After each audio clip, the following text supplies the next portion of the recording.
Hey, what's up everyone? Hope you're all doing well. I wanted to break down the latest ARK update for Survival Ascended, version 1.075.022 v75.22, and go a bit deeper than the usual surface level recap. I'll walk through what changed, why it matters, and how a few of the small seeming fixes actually shift behavior and decision making in-game. This patch is compact on paper, but touches some very specific gameplay loops, especially around taming and stability, and those details tend to ripple out to moments that matter most when you're mid-raid or in the middle of a long tame. First off, there are general stability and crash fixes that, while boring to list, are quietly massive for server reliability. If the game was losing you to a client crash or servers were experiencing unexplained restarts, those fixes reduce interruptions and the endless frustration of losing progress.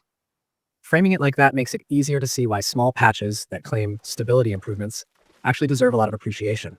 They're the foundation that keeps more interesting systems, like taming loops and mod interactions, from breaking down.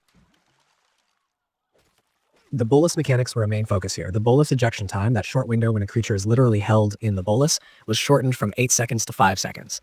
At first glance, that's just 3 seconds, but timing is everything when you're absorbing a creature, swapping mounts, or managing follow-up actions. The reduced window tightens the margin for error during absorption cycles, meaning decisions have to be crisper. The bolus also gained a few quality of life fixes.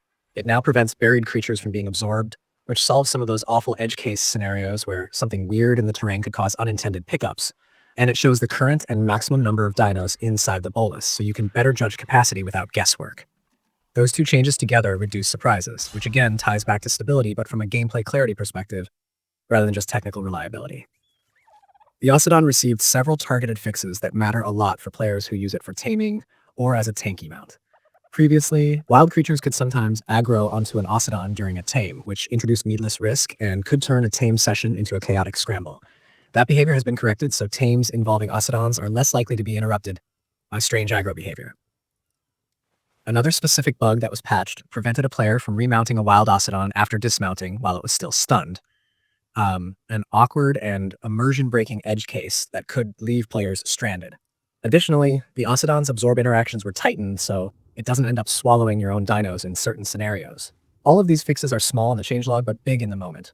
They remove oddball failure modes that feel unfair when they happen. Mods were also addressed in this update. A number of community reports pointed to crashes tied to specific dinosaur mods, and the patch explicitly calls out a fix that should mitigate those crashes.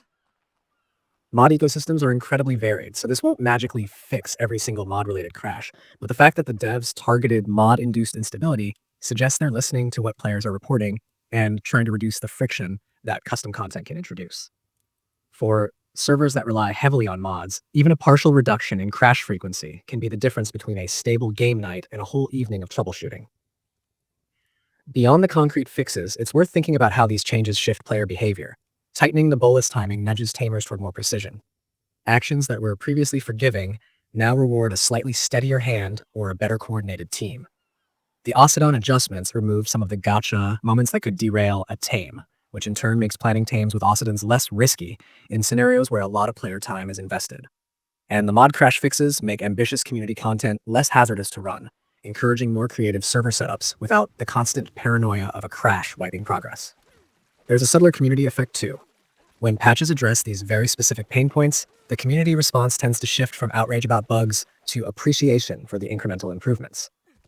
That doesn't mean players will stop calling out new issues, but it does create a feedback loop where tight fixes build trust that the devs are attentive. It's especially noticeable on forums and social platforms where tamers and server admins swap horror stories. When those horror stories stop repeating, conversations become about strategy rather than damage control. Technically speaking, the patch is also a reminder that small numbers in a changelog can hide significant complexity. A single second change in a gameplay timer is straightforward to describe, but in practice, it touches animation timing, network prediction, hit windows, and player reaction time. Similarly, preventing a creature from being absorbed while buried involves collision checks, terrain queries, and interaction rules that all have to be consistent across clients and servers. Those kinds of tweaks often involve careful testing because they interact with many systems at once. Emotionally, for the player who's had a tame glitched out by a weird aggro or lost progress to a crash, this update probably feels like a quiet relief. It doesn't reinvent systems or add new toys, but it smooths the edges off some genuinely aggravating edge cases. In a game where time investment is huge, taming that monster, building that base, farming for that item, Reliability and predictability matter more than flashy additions sometimes.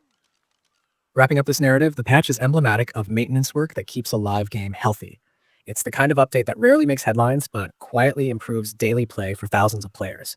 The changes to bolus timing and visibility, the Ossidon fixes, the attention to mod-related crashes, and the general stability improvements all reflect a focus on practical playability.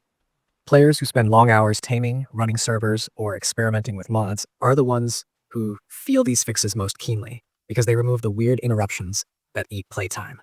Regardless of whether you're a solo survivor, a server admin, or a member of a tribe, the patch nudges the game toward fewer surprises and a smoother experience, which in my book is always worth paying attention to.